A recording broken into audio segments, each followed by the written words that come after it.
Bienvenidos a nuestro cuarto episodio de esta su serie de investigación en salud.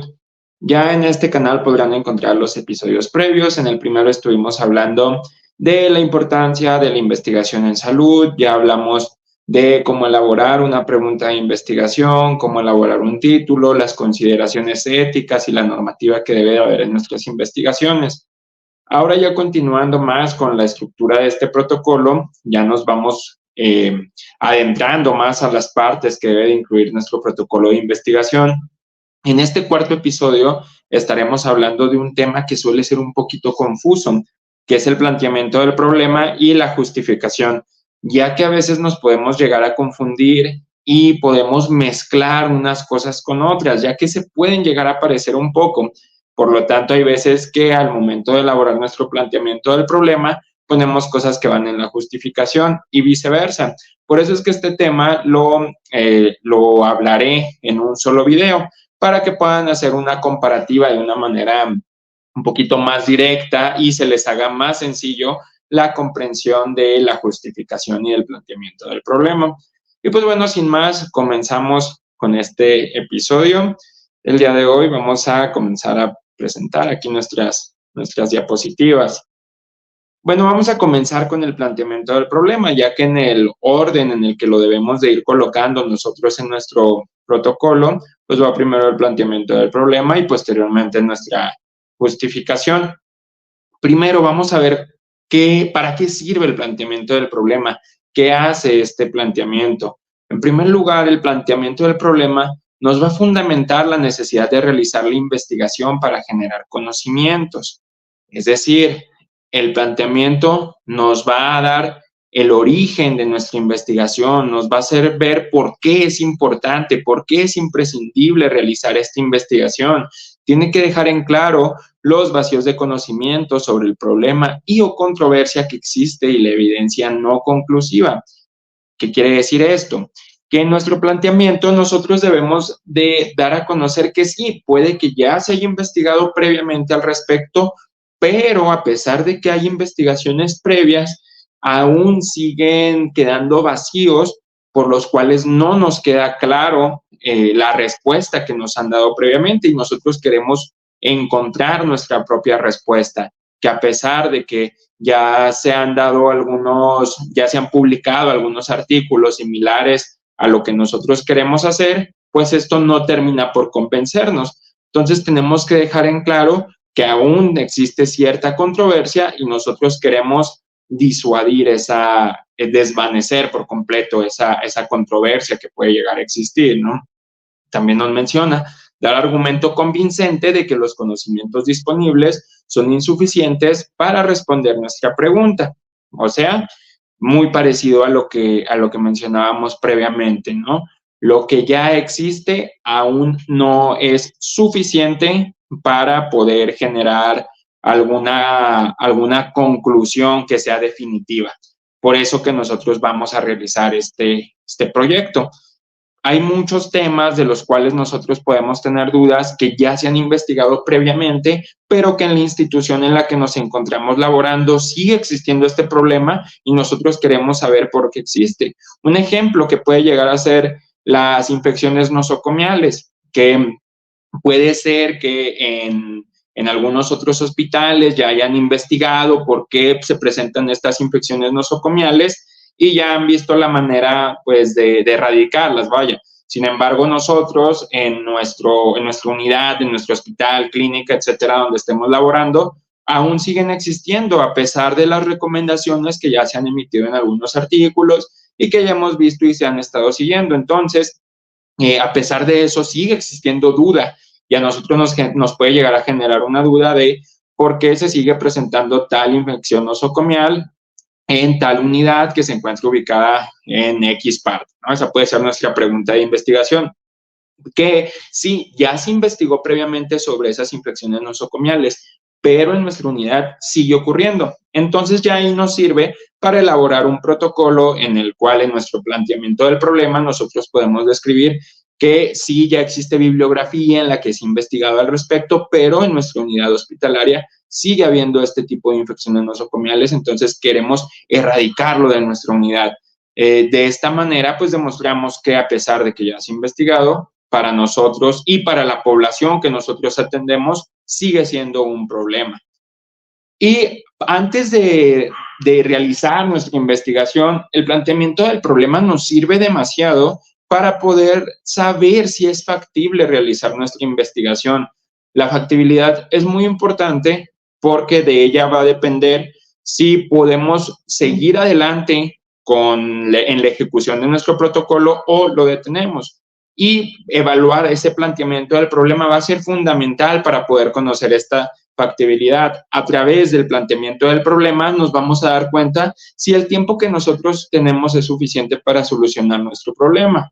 Por ejemplo, si tú te encuentras cursando el internado y sabes que tienes un año para elaborar esa investigación y te das cuenta que tu problema pues requiere más tiempo, ¿no? Que en un año no vas a poder obtener los resultados o no vas a poder tener resultados concluyentes, pues evidentemente no es tan factible que realices esa investigación o si te encuentras ante alguna crisis sanitaria que necesitas trabajar a marchas forzadas, entonces ahí es donde tienes que ver qué tanto tiempo tienes para resolver tú ese problema, ¿no? Ahí es donde vas viendo si es factible o no.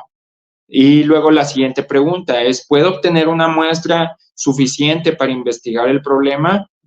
Por ejemplo, si tú quieres obtener resultados sobre un tratamiento para ver si funciona y tú trabajas en un consultorio en el que pues sí tienes ahí un flujo de pacientes constante, pero ese flujo de pacientes pues jamás va a ser suficiente para poder demostrar que un tratamiento es eficaz, ¿verdad?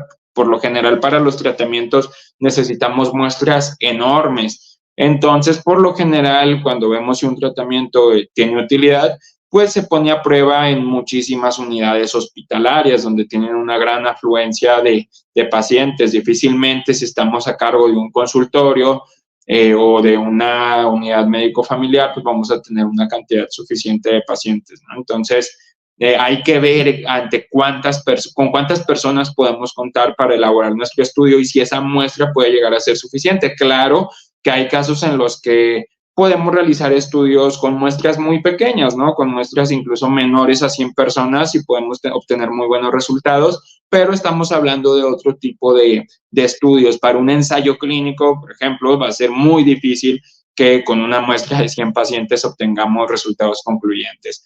Es por eso que tenemos que ver si para nuestro problema contamos con la posibilidad de tener una muestra suficiente para resolver esa duda. También hay que ver si disponemos de los recursos materiales técnicos y económicos suficientes para realizar este estudio. Va a haber, volvemos al ejemplo de los ensayos clínicos, va a haber situaciones en las que pues vamos a necesitar de mucho equipo, vamos a necesitar de instrumental o de equipo diagnóstico para poder llegar a ciertas conclusiones a las cuales tal vez no podemos tener acceso.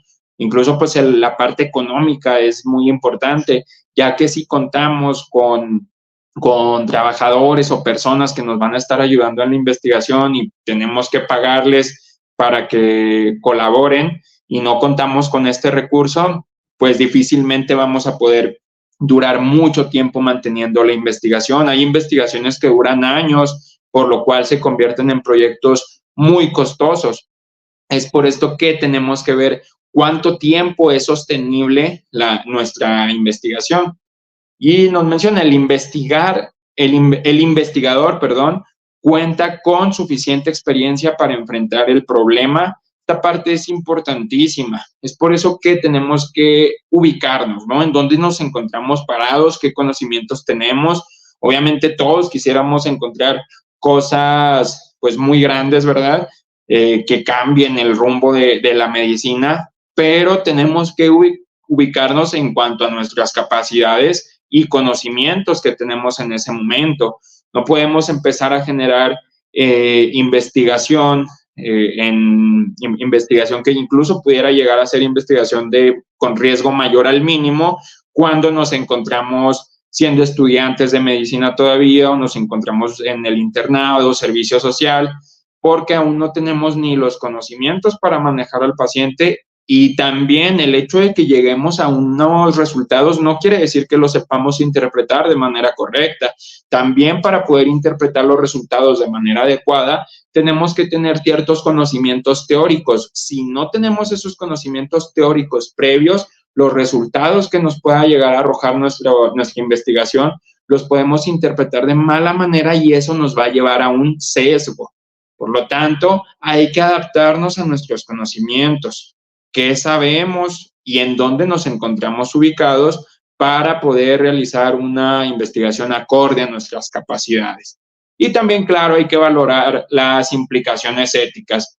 Por ejemplo, en el segundo episodio, cuando hablábamos de las implicaciones éticas, les mencionaba justo el experimento Tuskegee, que ellos querían saber cuál era la historia natural de la enfermedad de la sífilis, y para esto utilizaron en una población de escasos recursos de afroamericanos, los utilizaron, vaya, en el que dejaron que el ciclo de la enfermedad de la sífilis siguiera de manera normal, sin tener un tratamiento, sin tener ninguna atención médica, para ver hasta dónde llegaba la historia natural de la enfermedad. Entonces, por más que una duda sea, ¿cuál es la historia natural de la sífilis? Por más que sea tu duda, si eso pone en riesgo la vida de las personas, pues no es ético. Por lo tanto, no vale la pena continuar con esa investigación. Entonces, es por esto que con nuestro planteamiento del problema nos vamos a dar cuenta si realmente es factible continuar o no. Y bueno, vamos a elaborar el planteamiento del problema paso a paso. Aquí te dejo unas recomendaciones de qué son los apartados que tú tienes que seguir paso a paso para que quede bien detallado tu planteamiento y no tengas problemas al momento de presentarlo. En primer lugar, pasamos a la parte de magnitud, frecuencia y distribución. Bueno, aquí te pongo 6 apartados, ¿no? Que es magnitud, frecuencia y distribución, ubicación espacial, ubicación temporal, ubicación lógica, causas probables, soluciones posibles y preguntas sin respuesta. Estos 6 puntos son en los que tú te vas a basar para elaborar tu planteamiento. Cada uno de estos puntos tú los vas a ir desarrollando en ese planteamiento del problema para que quede bien detallado y sea entendible para el lector. Ahora, iniciando con magnitud, frecuencia y distribución, hay que ver cuáles son las áreas geográficas afectadas, grupos de población en los que vamos a intervenir, las consideraciones étnicas y de género. Es decir, aquí vamos como a enmarcar a nuestra población. Vamos a ver en qué área nos vamos a enfocar, en qué grupo poblacional nos vamos a enfocar, ¿no? Incluso mencionando las consideraciones étnicas y de género hacia la población a la que vamos a intervenir. Con respecto a la ubicación espacial, aquí hay que ver si va a nivel mundial, continental, nacional, estatal, local o el lugar de la investigación. Aquí es donde nosotros tenemos que definir si la investigación va a ser en México, si va a ser en tu ciudad, si va a ser en el hospital en el que tú trabajas o en el consultorio en el que estás trabajando o en tu centro de investigación. Tienes que definir el espacio en el que te vas a enfocar, incluso si trabajas en una empresa, si trabajas en una escuela, ahí es donde tienes que definir en qué espacio vas a trabajar específicamente. La ubicación temporal también, aquí vamos a definir el tiempo en el que nosotros vamos a estar trabajando con esa población o en el que se trabajó. Por ejemplo, durante el 2023 o de 2023 a 2025 o del 2019 al 2023. ¿No? Así vamos a ir marcando el espacio-tiempo en el que vamos a ir trabajando.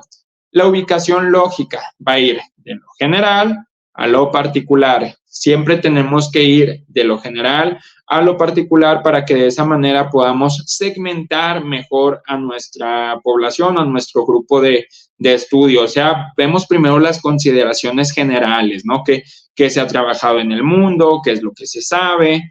Y así vamos bajando hasta que llegamos a ya una parte más particular de nuestra población. Y luego las causas probables. Conocimiento consensos y discrepancias. ¿Hay evidencias conclusivas? Aquí, ¿qué quiere decir esto que nos menciona aquí?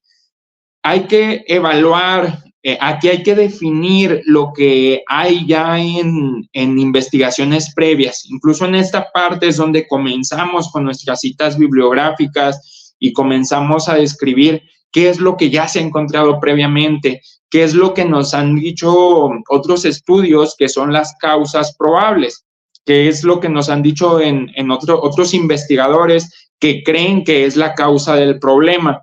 Y también vamos a definir qué estudios, por ejemplo, se contradicen, porque puede haber unos estudios que digan, es que la causa es tal, y otro estudio que diga, no es cierto, la causa no era esa, la causa realmente es esta.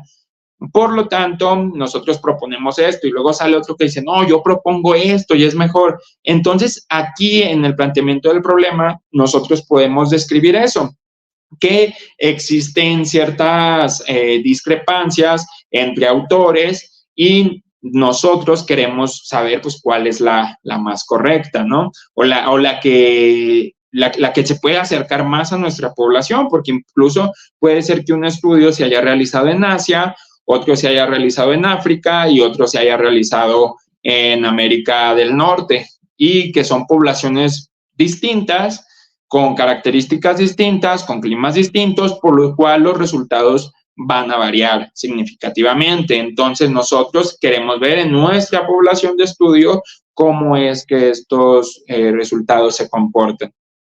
Y luego, soluciones posibles y preguntas sin respuesta.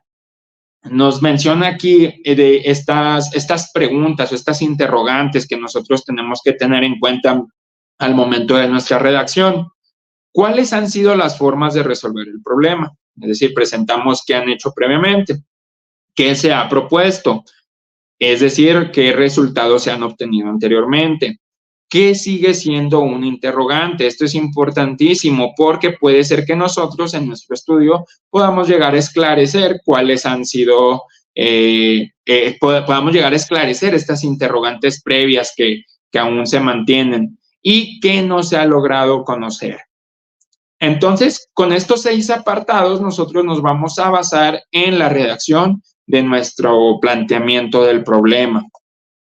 Y ya como resumen, para englobar lo que hemos visto de este planteamiento, en primer lugar tenemos discrepancia y probable origen. El planteamiento del problema busca respuesta racional a la necesidad de la institución o de la población específica para resolver el problema de investigación. Te voy a poner un ejemplo con esto que nos menciona aquí este apartado. Durante mi internado de pregrado, que fue en el 2019, yo trabajé en un proyecto de investigación que estaba muy encaminado a las necesidades de la institución donde yo realizaba mi internado. Ese artículo se publicó. Luego les hago un video donde les explico nuestra metodología, los resultados, de qué se trató. En sí, en este artículo que yo estuve trabajando, se analizó a personas que se les realizaban CEPRES. Se demostró que estaban haciendo CEPRES casi como si fuera un estudio de rutina, y gran porcentaje de los pacientes a los que llegaban a una CEPRE no tenían estudios previos, no tenían ni siquiera estudios de imagen previo o algunos estudios de laboratorio que deberían de ser básicos, no se tenían como parte del protocolo diagnóstico. Entonces, ¿esto a qué nos llevaba? Que al momento en el que se realizaba la CEPRE, en realidad se le estaba haciendo a algunos pacientes que estaban sanos, y era un porcentaje muy mínimo el que realmente necesitaba la CEPRE. ¿Qué estaba ocasionando esto? Obviamente pérdidas de recursos para la institución y pues que por supuesto se ponga en riesgo a los pacientes, porque una CEPRE no tiene que ser un estudio rutinario. Entonces, de esta manera, ¿qué se hizo? Se implementó ya un protocolo en el hospital para que todos los pacientes que llegaran a CEPRE cumplieran con ciertos criterios, que tuvieran ciertas características clínicas, que posteriormente presentaran ciertos hallazgos de laboratorio y en estudios de imagen, y que de esta manera pasaran ahora hacia una CEPRE. De este modo se comenzaron a optimizar los recursos. Así ya solo los pacientes que realmente necesitaban la CEPRE iban a llevar una CEPRE. Entonces, esta era una necesidad específica de la institución en donde yo estaba realizando mi internado, y fue una necesidad que a través de esta investigación se solventó. Aquí, en este planteamiento del problema, nosotros justo podemos definir eso, que esto es una necesidad propia de la institución donde laboramos. Incluso si tú trabajas en una escuela, en una industria maquiladora, ahí tú puedes plantear cuáles son las necesidades del lugar en el que tú estás trabajando y por qué es importante resolver esto para tu institución. Y luego en el siguiente apartado tenemos morbilidad, mortalidad, letalidad, etcétera.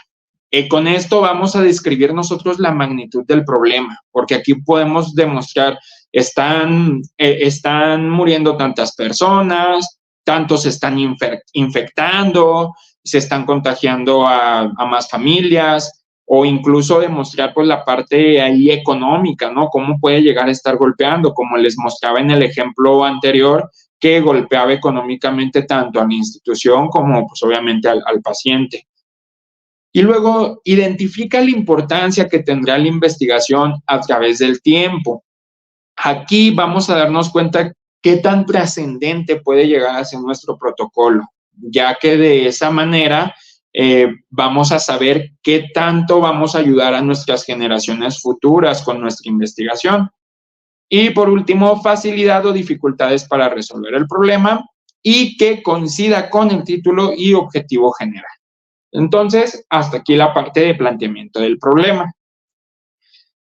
Una vez que concluimos nuestro planteamiento del problema, en el orden que va nuestro protocolo, una vez que se concluye el planteamiento, colocamos la pregunta de investigación.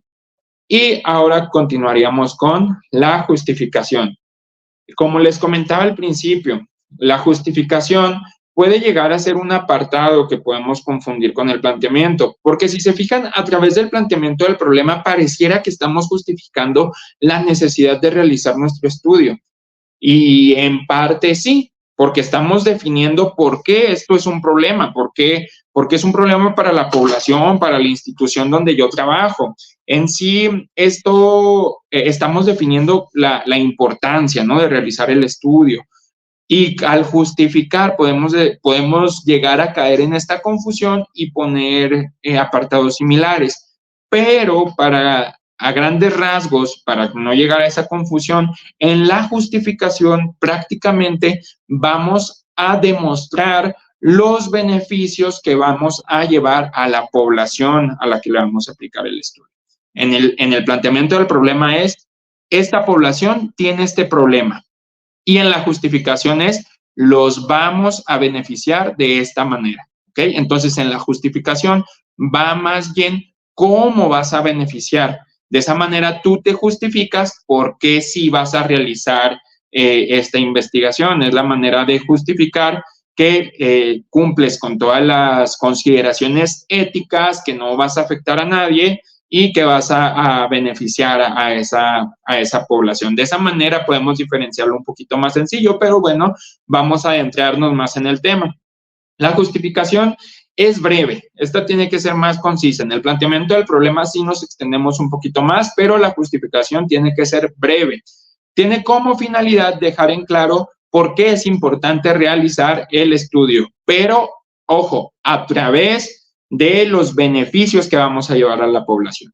En el planteamiento del problema sí demostramos por qué es importante realizar el estudio, pero demostrando por qué esto genera un problema a la población, pero aquí es por qué genera un beneficio a la población. Nos menciona aquí, mostrar los beneficios que se obtendrían al resolver el problema planteado, ya sea en la comunidad o en la institución en la que lo estamos aplicando. Exponer las razones para realizarlo. Dar argumento convincente de que el conocimiento general es útil y aplicable para el contexto regional y demostrar que se hará algo diferente a lo que ya existe, aplicando nuevas técnicas y métodos para solucionar el problema. Justamente mencionábamos en el apartado de planteamiento del problema que puede que ya existan y muy probablemente lo que empecemos a investigar ya exista, ¿no? Ya investigaciones previas muy parecidas a la nuestra. Entonces, aquí simplemente lo que vamos a hacer es demostrar y justificar por qué vamos a hacer diferente, qué va a cambiar en lo que nosotros vamos a plantear. Incluso en el ejemplo que les ponía, en el que se puede hacer un estudio en diferentes poblaciones, por ejemplo, en asiáticos, africanos o norteamericanos, aquí incluso podemos poner eso. Bueno, ya se hizo en estas poblaciones, pero nosotros vamos ahora a beneficiar a una población de América Latina, por ejemplo. Entonces, aquí ya cambia un poco, ¿no? Cambia el segmento de la población que vamos a utilizar y también incluso puede que nosotros utilicemos instrumentos de medición o técnicas que sean aplicables en América Latina, porque así tenemos varios criterios, que hay algunos que se aplican, por ejemplo, por asociaciones europeas y otros criterios que tenemos para en América, por ejemplo. Entonces, aquí ya vamos a definir eso, ¿no? ¿En qué vamos a cambiar nosotros con respecto a lo que ya existe? Y luego, esta justificación se va a esquematizar respondiendo las siguientes preguntas. Tenemos estas 7 preguntas.